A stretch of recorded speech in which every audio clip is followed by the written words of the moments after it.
Um, before I get into basketball stuff here, I think all of us that were here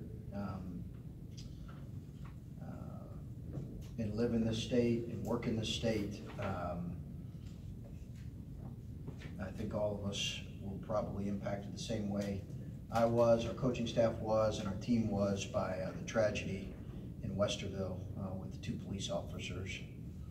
And you know, that is such a difficult thing, and I hope that that community has time to heal, those families have time to heal,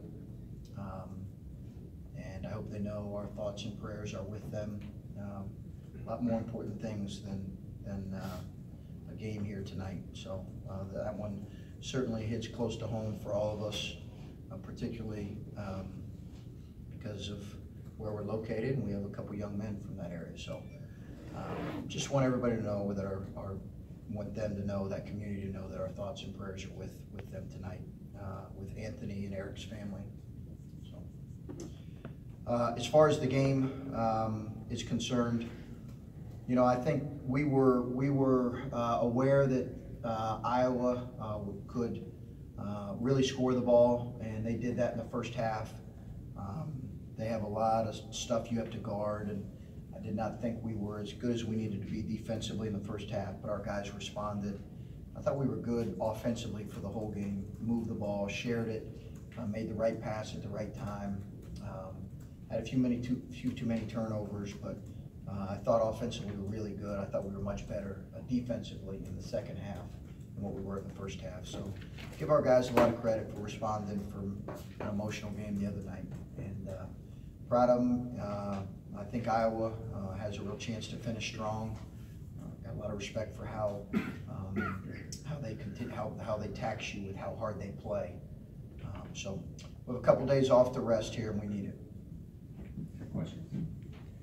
Were you worried at all, given the stakes of the last game and the schedule you have ahead of you? Were you worried at all about a letdown? Were you on guard for that through the last couple of days here in practice? Yeah, talked about it more than once, and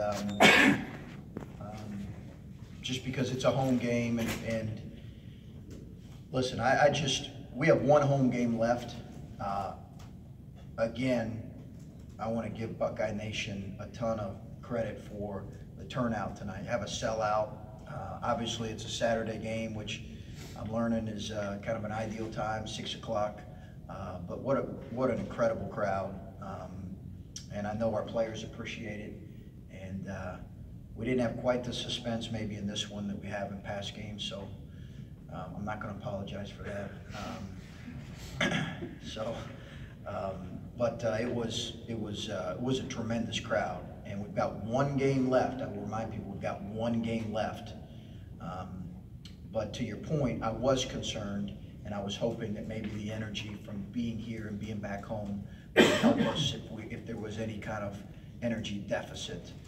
But I thought our guys, you know, had a good life to them, and Caleb led the way with some of that early.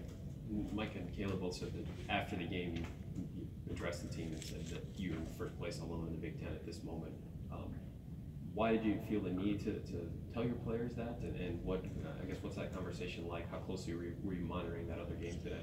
Well, after the game today? Mm-hmm. No, I did not say that after the game today. I'm not. They probably misunderstood it or something. We didn't even talk about it. I did not even talk about. I don't even know what happened in the other game. So we did talk about a little bit about the Big Ten after the Purdue game. So maybe they were thinking about that. And just elephant in the room, we were just kind of talking, hey, listen, we're going to kind of put this to bed. We've got a really difficult, challenging stretch ahead of us. But there's nothing wrong with having goals. But the responsibility for us is to improve and get better and continue to improve each and every day. So we just kind of said that and kind of quickly put it to bed. But I didn't say anything after the game today. Maybe they misunderstood. You made it pretty clear in the pregame the other day and before the last half of the game, the respect you have for them. What made you guys be so successful? I mean, obviously getting the road win, big win today. What have you been able to do to maybe negate some of what they're Against Iowa? You know, I think that, you know, at their place, we kind of jumped them early and then always had a little bit of a lead. You know, which I think helped us because they really knocked us back and cut it to, I think, 5 in the second half. I think 5 or 8 in the second half, which that was important though. Kind of always have it within a 2 or 3 possession game at their place, because that's a hard place to play. I think we all know that. That's a hard place to play.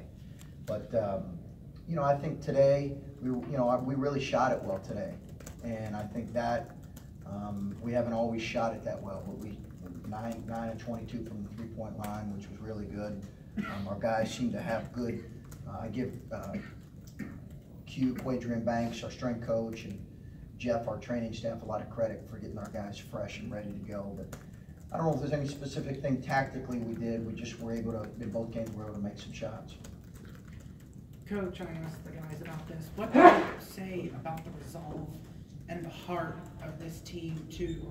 I mean, you guys had a lot going on tonight in the game, both on and off the court. Yeah. You mentioned, you know, with what happened in Westerville, you guys wearing the equality shirts for the game for Black History Month, and then, you know, with the quick turnaround after a hard-fought game at Purdue. I mean, what does it say about the resolve and heart of this team to put all those distractions aside and just be able to focus on this game and be able to beat what you consider a really good Iowa team that just took Michigan State down to the nail the other day? Well, that was the charge we put in front of them, because there was a lot going on with a great crowd. People knew it was going to be sold out. You know, sometimes you have to play with more poise and concentration at home when you have a great crowd than you do on the road. Sometimes that's required of you. And we talked about that. Playing at home in front of a great crowd doesn't guarantee us a stop or an extra point. I thought the shirts, the equality shirts, was Scooney and I had talked about that. I thought it was a great idea. Just to recognize Black History Month. You know, one of the things we talked about as a team here is it's one of the really, really powerful things with team sports is that you have a chance to have lifelong friendships with people from all different backgrounds, all different races, and it's a powerful thing. And some of my closest friends in coaching are guys that I went to battle with from all different backgrounds and all different races, and they'll have that for the rest of their life, and team sports allows that to happen. So we just want to acknowledge that and acknowledge Black History Month. But I was pleased that our guys were able to focus on the task at hand, and we talked about that and challenged them with that at shoot around, that hey, don't worry about tickets for your friends or let's focus on doing your job. And then just really quickly, can you take us through what happened there with CJ there in the second half? Cramps again. Yeah, leg cramps again. So we got to continue to address that. And we might have to actually have someone watch him drink Pedialyte on a regular basis because he can be a little sneaky with that. He apparently doesn't like the taste of it, but you know, when I was raising my daughter, I had to watch her eat things and drink things, and we might have to do that with CJ. What you mentioned, needing critical, needing rest. How important was it in the last 5-10 minutes of the game to get Kada and Jay Sean, some of those guys out moving forward? How important was that? You know, I think they certainly could have went longer, but I think you know, it's nice to be able to get them a little bit of rest, and because of it probably would have been more important if we were like playing on Tuesday or something. But you know, they'll have a chance to. I was okay if they were going to play longer, but it was nice to be able to get some other guys and see some other guys in there. And you know, your walk-ons work really hard to help you prepare your team in scouting, and you'd love to be able to at least give them some game action at some point, and that was cool to see. And you know, typically those guys aren't too shy getting up shots when they get in there, so that was the case again today. Coach, I know you always have the blinders on, you don't come up for air during the season. You're 22-5. We just take a few minutes the next day or so, and are you still sort of just stay in the moment kind of thing. You're 22-5. Yeah, yeah. Sounds nice. Sounds nice. Were we 5-3 at one point? Yeah. Yeah. I haven't been a part of a run like this. Had some great runs in my second year, or third year at Gardner Webb. I think we won 12 out of 13 in league play. Yeah, it's really special, but we'll probably wait until after the season to think too much about that. Do you think your team's developing any swagger or just becoming more Yeah. at ease with winning? I think both. I think some of the close games we had, Nebraska at home, we certainly could have lost that, right? Down late in that one. Illinois down 4-6 late in that one. Obviously Purdue down a lot, but down in the second half. Those games where you're down late, in tight games at home, and then down on the road, they are great, great benefits to understanding what is required in those moments to help you win games. And it's poise, and it's trusting each other, and it's digging in a little bit harder, and it's making sure you stay in the moment, and then it's making sure you're not ever afraid to lose, and you play with courage. And I think our guys have grown from those experiences where we were really tested. Chris, I know you had some important recruits in the building. You can't talk about those guys specifically, but to win how you won, to position yourselves where you did in the Big Ten and have the first sellout in 4 years, you're selling your vision for the program. Yeah. I mean, was a day like today for recruiting purposes? I think so. I mean, how can you not want to be a part of something like this? And there's a lot of other, great places. I'm not saying we're the only great place, but I just think this is, hopefully they did catch just a glimpse of what we hope to be. And the exciting thing is we have opportunity in front of us with who we're graduating, and kind of the roster rebuild that we're going to have to undertake here in the next couple of years.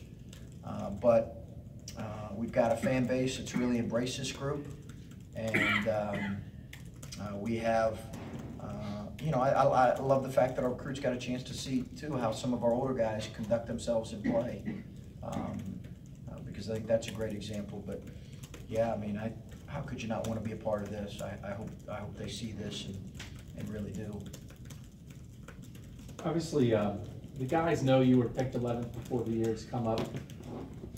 I don't know if you've been asked this or not, but when you found out before the season you were picked 11th, were you like, that's outrageous? Or did you think, oh, that sounds about right? Yeah. I think I was trying to take a wait and see approach. I did feel like, first of all, I didn't have a great feel for the Big Ten, not having coached in it, and what the other teams had back. So I was more or less trusting the experts. Don't do that. By the way, some of us picked us lower than 11 too. But listen, there were plenty of question marks about us as a group. New coach, new system. Who is this coach? How's he going to run his team? Is Cater going to stay healthy? Where's their point guard play going to come from? Where's their guard depth? So, having struggling last year in Big Ten play, so I really understood it. I wasn't angry. I understood it. It made sense to me in a lot of ways. I mean, there's a lot of smart people who follow basketball, and we're all kind of in a consensus on that in one way or the other between 11th and 13th. So, I think I didn't look at it like, well, we're going to show you. I just looked at it as, okay, we've got a challenge in front of us. We've got some questions we've got to answer. Anytime you're a team in that position or you're a coach in that position, you're just saying, okay, let's hopefully we can prove ourselves, each time out. Couple more. Obviously, your next game is Penn State. Yeah.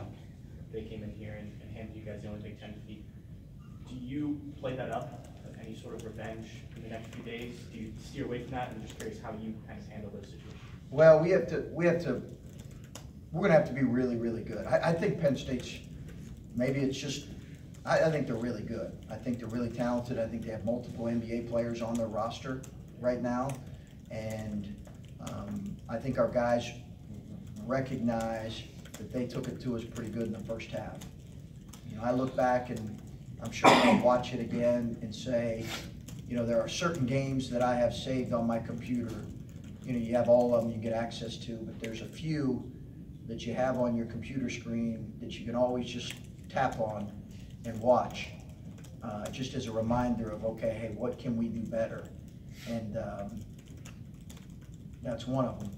So hopefully we can go into this and help our guys and maybe try to put them in better position, but we're going to need to play really well. I think our guys recognize that they beat us and got us pretty good. Last one. We know how you feel about JT. It seems that every time we talk to an opposing coach up here, they say similar things, like just they're really impressed with him, how underrated he is. And I'm wondering, you've only been here a little while. I'm not sure how much interaction you've had with other coaches, but what do they tell you? What do they talk to you about with JT and their thoughts on him to you? They're saying he's playing the best he's ever played. He does so much for his team. I love him. You know, I love him. I mean, obviously I love Kate. I love all of our guys, but I can't say enough. Listen, if this doesn't encapsulate who Jay Sean Tate is, Kate Bates-Diop has 35 the other night against Illinois. There's a clip at the end of the game where Jay Sean Tate is bear hugging him with a huge, and I don't know what JT had in that game in terms of points and things, but bear hugging him with a huge grin on his face. And if that doesn't speak to who that young man is and what he really cares about, all he cares about is what he's rooting for. He's so excited that his teammate had the kind of night he had.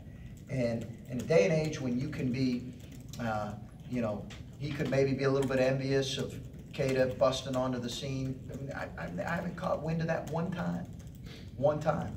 Now maybe he's going back to his apartment and saying, man, I wish Coach would run more stuff for me. But I don't think he is. I think he's completely, that's who he is. It was the most genuine moment and said so much about Jay Sean and what he cares about. The fact that all he cares about is winning, and he really loves the fact that his teammate had a big night.